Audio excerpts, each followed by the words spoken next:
So class ಮುಗಿಸ್ಕೊಂಡಾದ್ಮೇಲೆ ನನಗೆ third I ಚಕ್ರ activation ಆಗಿದೆ ಮೇಡಮ್ ಅಂತ ಬ್ಲೂ ಪರ್ಪಲ್ ಲೈಟ್ ಆನ್ ಆಗ್ತಾ ಇತ್ತು ಇಲ್ಲಿ ರೌಂಡ್ ರೌಂಡ್ ರೌಂಡ್ ತಿರುಗ್ತಾ ಇತ್ತು ಸ್ಟಾರ್ಟಿಂಗಲ್ಲಿ. ನಾವೇನು ಮಾಡಿದ್ವಿ, ಖಾಲಿ ಸೀರೆ ಮಾಡ್ಕೊಂಡಿದ್ವಿ. ನಮಗೆ ಹೀಲಿಂಗ್ ಮಾಡುವಾಗ ಖಾಲಿ ಬೇಕಾಗುತ್ತೆ.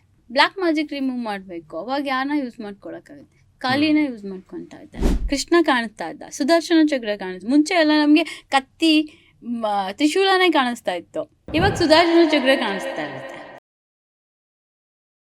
ಥರ್ಡ್ ಐ ಚಕ್ರದ ಎಕ್ಸ್ಪೀರಿಯನ್ಸ್ಗೆ ವಾಪಸ್ ಬರ್ತೀನಿ.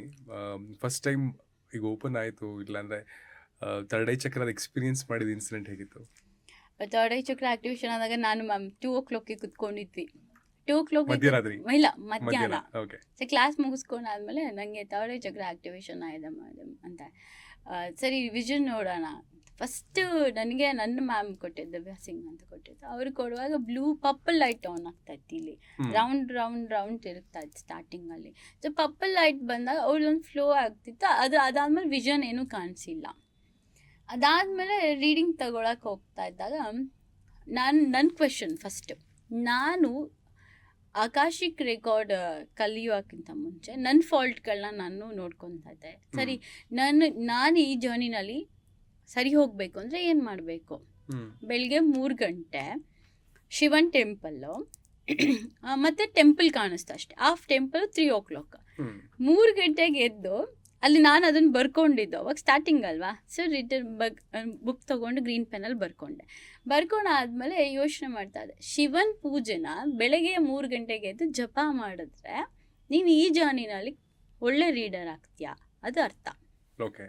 ಸೊ ನಾನು ಎದ್ಬಿಟ್ಟು ಬೆಳಗ್ಗೆ ಎದ್ದು 3 ಗಂಟೆಗೆ ಸ್ಟಾರ್ಟ್ ಮಾಡಿಬಿಟ್ಟೆ. 121 days ಶಿವನ್ ಪೂಜೆ ಮಾಡೋಕ್ಕೆ ಶುರು ಮಾಡಿದೆ. ಅದು ಜರ್ನಿ ಸ್ಟಾರ್ಟ್ ಆಗಿದ್ದು ನಾನು ಇನ್ನೂ ತಿರುಗಿ ನೋಡೇ ಇಲ್ಲ. ಭಗವಂತ ಹಂಗೆ ನನಗೆ ಮುಂದೆ ತೊಗೊಂಡು ಬಂದಿತ್ತು. ಅಲ್ಲಿಗೆ ಅರ್ಥ ಇಷ್ಟೇ, ಆಕಾಶಿಕ್ ರೆಕಾರ್ಡ್ಸಲ್ಲಿ ನಮ್ಗೆ ಏನು ಕಾಣಿಸುತ್ತೆ ಅದನ್ನು ನಾವು ಇಂಟ್ಯೂಷನಲ್ಲಿ ಕ್ಯಾಚ್ ಮಾಡ್ಕೋಬೇಕು. ಒಬ್ಬೊಬ್ಬರಿಗೆ ಪ್ರಾಣಿ ಕಾಣಿಸ್ತಿರುತ್ತೆ, ಸ್ಟಾರ್ಟಿಂಗ್ ಹೋದ ತಕ್ಷಣ ಫಿಶ್ ಕಾಣ್ತಿರುತ್ತೆ. ಫಿಶಲ್ಲಿ ತುಂಬ ಅರ್ಥ ಸಿಗುತ್ತೆ. ಒಬ್ರು ತಿಂತಾ ಇರ್ಬೋದು, ಇಲ್ಲ ಇವ್ರು ಫಿಶ್ನ ಹೊಡಿತಾ ಇರ್ಬೋದು, ಇಲ್ಲ ಇವ್ರದ್ದು ಮೀನಾ ರಾಶಿ ಇರ್ಬೋದು, ಸಾಕ್ತಿರ್ಬೋದು, ಇವ್ರಿಗೆ ಫಿಶ್ ಇಷ್ಟ ಇರ್ಬೋದು, ಇವ್ರ ಫಿಶ್ಗೆ ಏನೋ ತೊಂದರೆನೂ ಮಾಡಿರ್ಬೋದು, ಇಲ್ಲ ಓ ಜನ್ಮದಲ್ಲೂ ಫಿಶ್ ಇರ್ಬೋದು. ಸಾವಿರಾರು ಕ್ವೆಶನ್ ಇದೆ. ನಮ್ಮ ಇಂಟ್ಯೂಷನ್ ಹೇಳಬೇಕು ಅದು ಯಾಕೆ ಫಿಶ್ ಬಂದಿದೆ ಅವ್ರದ್ದು. ಈಗ ನನ್ನ ಮ್ಯಾಮ್ಗೆ ಹೋದಾಗ ಸ್ಕಾರ್ಪಿಯೋ ಕಾಣಿಸ್ತೈತೆ ಸ್ಟಾರ್ಟಿಂಗಲ್ಲಿ, ರೀಡಿಂಗಲ್ಲಿ ಹೋದಾಗ ನಾನು ಮ್ಯಾಮ್ಗೆ ಹೇಳಿ ಸ್ಕಾರ್ಪಿಯೋ ನನ್ನ ರಾಶಿ ಅದೇ ದಿವ್ಯಾ. ಸೊ ಆಮೇಲೆ ಮ್ಯಾಮ್ಗೆ ಹೇಳ್ತಾ ಇದ್ದೆ, ಒಂದೊಂದು ಚಿಕ್ಕದು ಕಲಿತಾಗ ಎಕ್ಸ್ಪೀರಿಯನ್ಸ್ನ ಫೀಲ್ ಮಾಡ್ತಾ ಇದ್ವಿ ಇಬ್ಬರು ಕೂಡ. ಅವ್ರ ಪಪ್ಪದು ನಾನು ಕನೆಕ್ಟ್ ಮಾಡ್ಕೊಂಡಾಗ ಕಾಣಿಸಿದ್ದು ಅವ್ರು ಹೇಗೆ, ಅವ್ರು ನಂಗೆ ಇವತ್ತುವರೆಗೂ ನಾವಿಬ್ರು ಪರ್ಸ್ನಲ್ ಯಾವಾಗಲೂ ಮಾತಾಡ್ತಾ ಇರಲಿಲ್ಲ. ಅವಾಗ ಗೊತ್ತಾಗಿದೆ ಅವರಪ್ಪ ಪೊಲೀಸ್ ಅಂತ. ನಾನು ವಿಷನ್ ನೋಡೋಕೆ ಹೋದಾಗ ಅವ್ರ ಪಪ್ಪದು ಫೋಟೋ ಇತ್ತು.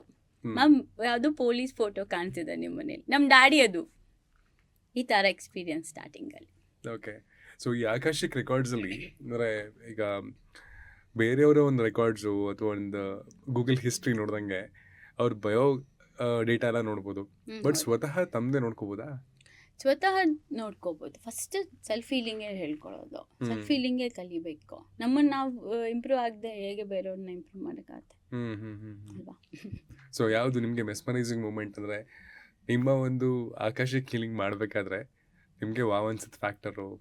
ಎಲ್ಲ ವಿಚಾರಗಳು ವಾವೇ ಆಗುತ್ತೆ. ಯಾಕೆ ಗೊತ್ತಾ, ಪ್ರತಿಯೊಬ್ಬರು ಕೂಡ ನಮ್ಮನ್ನು ವಾವ್ ಅಂದಾಗ, ನಾನು ರಿವ್ಯೂ ನೋಡಿರ್ತೀರಲ್ಲ, ರಿವ್ಯೂವಲ್ಲಿ ಎಲ್ಲ ವಾವೇ ಬರೋ ಥರಂಗೆ. ಬಟ್ ನನಗೆ ಅದನ್ನು ತಲೆಗೆ ಏರ್ಸ್ಕೊಳ್ಳೋಷ್ಟು ಅಂದರೆ ಅಹಂ ಬರಬಾರ್ದು ನನಗೆ. ಅದು ಬಂದಾಗ ಏನಾಗುತ್ತೆ, ಕ್ರೌನ್ ಚಿಕ್ರೆ ಡೌನ್ ಆಗಿಬಿಡತ್ತೆ. ಓಕೆ. ನಾನು ಅನ್ನೋದು ಬಂದ್ಬಿಡತ್ತೆ ಮನ್ಸು ಒಳಗಡೆ. ನಾನು ಅನ್ನೋದೇನೆ ಅಹಂ ಬ್ರಹ್ಮಾಸ್ಮಿ.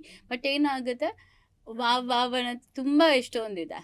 ಚಿಕ್ಕ ವಿಷಯನೂ ಹೇಳಿದಾಗ ನಂಗೆ ಅದು ಖುಷಿ ಕೊಡತ್ತೆ. ಓ ಹಿಂಗೆ ಹೇಳದ್ನಾ, ಓ ಹಂಗೆ ಹೇಳದ್ನಾ ಅಂತ ಅನಿಸುತ್ತೆ. ಯಾಕಂದರೆ ಪ್ರತಿ ಒಂದು ಜರ್ನಿನೂ ನಂಗೆ ತುಂಬ ಇಂಪಾರ್ಟೆಂಟ್. ಪ್ರತಿ ಒಂದು ಕ್ಲೈಂಟು ನಂಗೆ ಅನ್ನೋನ್ ಪರ್ಸನ್. ಈಗ ಸುಮ್ಮನೆ ಕುತ್ಕೊಂಡಿದ್ದೆ, ನಿಮ್ಮ ಸೀರೆ ಬೆಳಗ್ಗೆ ಯಾಕೆ ಅರ್ಧೋಗಿದ್ದು, ಸಿಕ್ಕಾಕೊಂಡಿದ್ದು ಅಂದ ತಕ್ಷಣ ಮಾಡಮ್ ಅಂತ ಹೇಳ್ತಾರವರು. ಸರಿ ಆಯಿತು, ಇನ್ನೊಂದು ಹುಡುಗಿಗೆ ಲಿಂಗಾಯತ್ರುದು ಮಾಂಗಲ್ಯ ಕಾಣ್ತಿದೆ ಅಂತ, ಮೇಡಮ್ ನನ್ನ ಲಿಂಗಾಯತ್ರನೇ ಲವ್ ಮಾಡ್ತಾ ಇರೋದು ಅಂತ ಹೇಳ್ತಾರೆ ಎಷ್ಟೋ ಸಲ. ಆಮೇಲೆ ಕ್ರಿಶ್ಚಿಯನ್ನು ಮತ್ತು ತಮಿಳಿಯನ್ ಮಾಂಗಲ್ಯ ಕಾಣ್ತಿದೆ, ಮೇಡಮ್ ನಾನು ಕ್ರಿಶ್ಚಿಯನ್ನು, ನನ್ನ ಹುಡುಗ ತಮಿಳಿಯನ್. ಈ ಥರ ತುಂಬ ಎಕ್ಸ್ಪೀರಿಯನ್ಸ್ಗಳಾಗೋಗಿದೆ. ಮಗುಗೂ ಅಷ್ಟೇ ಎಲ್ಲೋ ಜ್ವರ ಬಂದಿರುತ್ತೆ, ನನ್ಗೆ ಕಾಲ್ ಮಾಡಿ ಹೇಳ್ತಾರೆ 3 ಫೀಟಿಂದ ಬಿದ್ದಿದ್ಲು ಒಂದು ಮಗು ರೀಸೆಂಟಾಗಿ. ಅದು ಯಾಕೆ ಬಿದ್ದಿದ್ದು ಆಕಾಶಿಕ್ ರೆಕಾರ್ಡಲ್ಲಿ ನೋಡಿದ್ರೆ ಅವಳೇನು ಮಾಡ್ತಿರ್ತಾಳೆ ಅಂದರೆ ಮೊಬೈಲ್ನ ಮುಖಕ್ಕೆ ಮುಚ್ಕೊಂಡ್ಬಿಟ್ಟಿರ್ತಾಳೆ. ಬರೀ ಡೆವಿಲ್ ಫಿಲ್ಮ್ ನೋಡೋದು, ಡಿಮಾನ್ಸ್ನ ನೋಡೋದು. ಸೊ ಡಿಮಾನ್ಸ್ನ ನೋಡಿದಾಗ ಏನಾಗುತ್ತೆ ಅಂದರೆ ಅದೊಂದು ಹೈಟ್ ಫೋಬಿಯಾ ಥರ ಬಂದುಬಿಡೋದು. ಮಕ್ಕಳಿಗೆ ಕೆಳಗಡೆ ಬೀಳ್ತಾ ಇದ್ದಾರೆ, ಯಾರೋ ದಬ್ತಾ ಇದ್ದಾರೆ ಅನ್ನೋ ಫೀಲೇ ಸ್ಟಾರ್ಟ್ ಆಗೋಗಿರೋದು. ಈ ಥರ ಫಾಲ್ಟ್ಗಳು ನೀಟಾಗಿ ಗೊತ್ತಾಗತ್ತೆ. ಬರೀ ದೈವ ಮೇಲೆ ಹೇಳೋದಲ್ಲ, ಅವ್ರದ್ದು ಎಷ್ಟೊಂದು ತಪ್ಪುಗಳು ಕಂಡಿಡ್ಕೋಬಹುದು ಆಕಾಶಿಕ್ ರೆಕಾರ್ಡ್ಸಲ್ಲಿ. ಓಕೆ, ಈ ದೈವ ಸಿದ್ಧಿ ಅಂತ ಅಂದ್ರಲ್ಲ, ಆಕಾಶಿಕ್ ರೆಕಾರ್ಡ್ಸ್ ಮಾಡಬೇಕಾದ್ರೆ ಪರ್ಟಿಕ್ಯುಲರ್ಲಿ ಈ ದೈವವನ್ನು ಸಿದ್ಧಿ ಮಾಡ್ಕೊಳ್ಳೋಕ್ಕೆ ಈ ಪ್ರೋಸೆಸ್ ಅಂತಾನೆ ಏನಾದ್ರು ಇದೆಯಾ? ಆ್ಯಂಡ್ ಆ ಪ್ರೋಸೆಸ್ಸಲ್ಲಿ ಈ ದೈವ ಬಿಟ್ಟು ಬೇರೆ ದೈವ ಬೇಕು ಅಂತ ನೀವು ಅಂದ್ಕೊಳ್ಳೋದು ನಿಮ್ಮ ಚೂಸ್ ಅದು ಮಾಡೋ ಕೆಪಾಬಿಲಿಟಿ ನಿಮ್ದಾ, ಅಥವಾ ತಾನಾಗಿ ತಾನೇ ದೈವ ಉಳಿಯೋದಾ? ಅದೇನಾಗುತ್ತೆ ಗೊತ್ತಾ, ಈಗ ನನಗೆ ಶಿವನ ಎನರ್ಜಿ ತುಂಬ ಚೆನ್ನಾಗಿದೆ. ಶಿವನ ಎನರ್ಜಿ ಚೆನ್ನಾಗಿತ್ತು, ಕಾಳಿ ಎನರ್ಜಿನೂ ತುಂಬ ಚೆನ್ನಾಗಿತ್ತು. ಸ್ಟಾರ್ಟಿಂಗಲ್ಲಿ ನಾವೇನು ಮಾಡಿದ್ವಿ, ಕಾಳಿ ಸಿದ್ಧಿ ಮಾಡ್ಕೊಂಡಿದ್ವಿ. ನಮಗೆ ಪರ್ಟಿಕ್ಯುಲರ್ ರೀಸನ್? ಹೌದು, ನಮಗೆ ಹೀಲಿಂಗ್ ಮಾಡುವಾಗ ಕಾಳಿ ಬೇಕಾಗುತ್ತೆ. ಬ್ಲ್ಯಾಕ್ ಮ್ಯಾಜಿಕ್ಸ್ ಎಲ್ಲ, ಹೌದು, ಬ್ಲ್ಯಾಕ್ ಮ್ಯಾಜಿಕ್ ರಿಮೂವ್ ಮಾಡಬೇಕು, ಅವಾಗ ಯಾರನ್ನ ಯೂಸ್ ಮಾಡ್ಕೊಳಕ್ಕಾಗುತ್ತೆ, ಕಾಲಿನ ಯೂಸ್ ಮಾಡ್ಕೊತಾ ಇದ್ದೆ ನಾನು ಫಸ್ಟ್. ಅದಾದ್ಮೇಲೆ ಏನಾಗಿದೆ, ನಾನು ಕಾಲಿನ ಬಿಟ್ಟೆ. ಕಾಲಿ ಬಿಡಲಿಲ್ಲ, ನಾನು ಸ್ವಲ್ಪ ಯಾವುದೋ ವಿಚಾರದಲ್ಲಿ ಯಕ್ಷಿಣಿ ಕಡೆ ಹೋದಾಗ ಕಾಲಿ ಬಿಟ್ಟಾಯ್ತು. ಓಕೆ, ಅಂದರೆ ಪ್ರಾಬ್ಲಿ ಈ ದೈವನ ಜೊತೆಗೆ ಆ ದೈವನ ಚೂಸ್ ಮಾಡ್ತಿರೋದಕ್ಕೆ ಅವ್ರ ಮಧ್ಯೆ ಕಾನ್ಫ್ಲಿಕ್ಟ್ ಆಯ್ತು? ಹಂಗೇನಿಲ್ಲ, ಇವ್ರು ಹೆಲ್ಪ್ ಮಾಡ್ತಾ ಇದ್ದಾರೆ, ದುರ್ಗೆ ಬಂದು ಕನೆಕ್ಟ್ ಆಗಿದೆ ಇವಾಗ, ದೇವಿ ಕನೆಕ್ಟ್ ಆಗಿದೆ, ಬೇರೆ ದೇವಿ ಭಗವತಿ ಕನೆಕ್ಟ್ ಆಗ್ತಿದ್ದಾಳೆ. ಅದೇ ರೂಪನ ಬೇರೆ ಬೇರೆ ಬೇರೆ ಥರ ನಾವು ಕಾನ್ಸಂಟ್ರೇಷನ್ ಯಾವ ದೇವಿ ಮೇಲೆ ಮಾಡ್ತಾ ಇರ್ತೀವಿ ಆ ಟೈಮಲ್ಲಿ ಹೆಲ್ಪ್ ಮಾಡ್ತಾ ಇರ್ತಾರೆ. ಈಗ ಶಿವನ ಎನರ್ಜಿ ತುಂಬ, ನಾವು ಹೋದ ತಕ್ಷಣ ಶಿವನ ಎನರ್ಜಿ ತುಂಬ ಚೆನ್ನಾಗಿ ಕಾಣ್ತಿರುತ್ತೆ. ರೀಸೆಂಟಾಗಿ ಮ್ಯಾಮ್ದು ಕೂಡ ವಿಷ್ಣು ಕಾಣ್ತಾ ಇದ್ದ, ಕೃಷ್ಣ ಕಾಣಿಸ್ತಾ ಇದ್ದ, ಸುದರ್ಶನ ಚಕ್ರ ಕಾಣಿಸ್ತಾ. ಮುಂಚೆ ಎಲ್ಲ ನಮಗೆ ಕತ್ತಿ ತ್ರಿಶೂಲನೇ ಕಾಣಿಸ್ತಾ ಇತ್ತು, ಇವಾಗ ಸುದರ್ಶನ ಚಕ್ರ ಕಾಣಿಸ್ತಾ ಇರತ್ತೆ. ಸೊ ಅವರೇ ಯಾವಾಗ ಕನೆಕ್ಟ್ ಆಗುತ್ತೆ ಗೊತ್ತಾಗಲ್ಲ. ನಾವು ಇದೇ ಪರ್ಟಿಕ್ಯುಲರ್ ದೈವನ ಹಿಂದೆ ಹೋಗೋಕ್ಕಾಗಲ್ಲ. ಅವಾಗ ನಾವೇನು ಮಾಡ್ತೀವಿ, ಅದ್ರ ಕಡೆ ಫೋಕಸ್ ಮಾಡ್ತಾ ಇರ್ತೀವಿ. ಓಕೆ, ಆ್ಯಂಡ್ ಮೀನ್ ವೈಲ್ ಪ್ರತಿ ಹಂತದಲ್ಲೂ ಅದು ಚೇಂಜ್ ಆಗ್ತಾ ಕೂಡ ಹೋಗುತ್ತೆ, ಚೇಂಜ್ ಆಗ್ತಾ ಇರುತ್ತೆ. ಯೂಶಲಿ ನನಗಂತೂ ತುಂಬ ಚೇಂಜ್ ಆಗ್ತಿರುತ್ತೆ. ನಾನು ಹೋಗಿ ದೇವಸ್ಥಾನದಲ್ಲೆಲ್ಲ ಎನರ್ಜಿ ಪಿಕ್ ಮಾಡ್ತಾ ಇರ್ತೀನಿ, ದೈವದ ಎನರ್ಜಿ ಪಿಕ್ ಮಾಡ್ತಾ ಇರ್ತೀನಿ, ಭಗವತಿ ಪಿಕ್ ಮಾಡ್ಕೊಂಡ್ಬಂದಿರ್ತೀನಿ. ಒಂದು 15 ದಿನ ಅದೇ ಫ್ಲೋನಲ್ಲಿ ಇರ್ತೀನಿ. ಅದಾದ್ಮೇಲೆ ಶಿವನ್ ಟೆಂಪಲ್ ಹೋಗ್ತೀವಿ, ಅಲ್ಲಿ ಅದು ಕೂಡ ಪಿಕ್ ಆಗ್ತಿರುತ್ತೆ, ಎನರ್ಜಿ ಪಿಕ್ ಆಗೋಗುತ್ತೆ ನನಗೆ. ಹೇಗೆ ಪ್ರೋಸೆಸ್ಸು ಅಂದರೆ, ಫಾರ್ ಎಕ್ಸಾಂಪಲ್ ಈಗ ನಾನೇ ಬೀಯಿಂಗ್ ಎ ಕ್ಲೈಂಟ್, ನನ್ನ ಆಕಾಶಿಕ್ ರೆಕಾರ್ಡ್ಸನ್ನ ಕೇಳಬೇಕು ಅಥವಾ ನೋಡಬೇಕು ಅಂತ ನಾನು ಆಸೆ ಪಡ್ತೀನಿ ಅಂತಂದರೆ, ತುಂಬ ಸಿಂಪ್ಲಿಫೈ ಆಗಿ ಎಲ್ರಿಗೂ ಅರ್ಥ ಆಗೋ ರೀತಿ ನಾನು ಹೇಳಬೇಕು ಅಂದರೆ ಪ್ರೊಸೀಜರ್ ಏನು ಫಾಲೋ ಮಾಡ್ತೀವಿ? ಪ್ರೊಸೀಜರ್ಸ್ ಹೇಗೆ ಫಾಲೋ ಮಾಡ್ತೀವಿ ಅಂದರೆ, ನೀವು ನನ್ನ ಮುಂದೆ ಕುತ್ಕೊಂಡಿರ್ತೀರ, ನಾನು ನಿಮ್ಮ ಮುಂದೆ ತುಂಬ ಡೀಪಾಗಿ ತಗೊಂಡು ಹೋಗೋದು ಆ ಥರ ಎಲ್ಲ ಇಲ್ಲ. ನಾನು 5 ಮಿನಿಟ್ಸ್ ಅಷ್ಟೇ ಹಿಂಗೆ ಮಾತಾಡ್ತಾ ಕಣ್ಣು ಮುಚ್ತೇನೆ. ಕಣ್ಣು ಮುಚ್ಚಿದ ತಕ್ಷಣ ಓ ಇದು ಕಾಣಿಸ್ತಾ ಇದೆ. ನಾನು ನಿಮ್ಗೆ ಹೇಳಿದೆ, ಇಲ್ಲಿ ಯಾಕೋ ಡೂಮಲ್ಲಿ ಸಾಯಿಬಾಬಾ ಕಾಣ್ತಾ ಇದೆ. ಸೊ ಸಾಯಿಬಾಬನಿಂದ ಸ್ಟಾರ್ಟ್ ಆಗುತ್ತೆ ಕತೆ. ಓಕೆ, ಸೊ ನೆಕ್ಸ್ಟ್ ಏನು, ಲೈಫ್ ಜರ್ನಿ ಹೇಗೆ ತಗೊಂಡು ಹೋಗ್ತೀರಾ, ನಾವು ಏನು ಹೀಲ್ ಮಾಡ್ಕೋತೀವಿ. ಈಗ ನಾನು ತುಂಬ ಶಾರ್ಟ್ ಕಟ್, ಹಳೇ ವಿಚಾರ ಯಾಕೆ ಬೇಕು ಕ್ಲೈಂಟ್ಸ್ಗೆ, ಹೋದ ಜನ್ಮ ತಗೊಂಡು ಏನು ಮಾಡ್ತೀರಾ, ಅದು ನನಗೆ ಹೇಳ್ಬೇಕು, ಅದು ವಿಚಾರ ನನಗೆ ಬರಬೇಕು. ಹೋದ ಜನ್ಮದ ಇವಳು ಕ್ಯಾರಿ ಮಾಡಿದ್ದಾಳೆ ಅಂದರೆ ನಾನು ಅದನ್ನು ಕ್ಯೂರ್ ಮಾಡ್ತೀನಿ, ರೀರೈಟ್ ಮಾಡ್ತೀನಿ. ನಾನು ಅದನ್ನು ಎಷ್ಟೋ ಜನಕ್ಕೆ ಹೇಳ್ತೇನೆ, ನಾನು ಯಾಕೆ ಹುಟ್ಟಿದ್ದು, ನಂಗೆ ಯಾಕೆ ಬೇಕು ನಿಮಗೆ, ಫ್ಯೂಚರ್ ಸರಿ ಮಾಡ್ಕೊಳ್ಳಿ, ನನ್ನ ಹತ್ರ ಏನು ಬ್ಲಾಕ್ ಮಾಡ್ಬೇಕು ಹೇಳಿ, ಅದನ್ನು ಬ್ಲಾಕ್ ಮಾಡ್ತೀನಿ.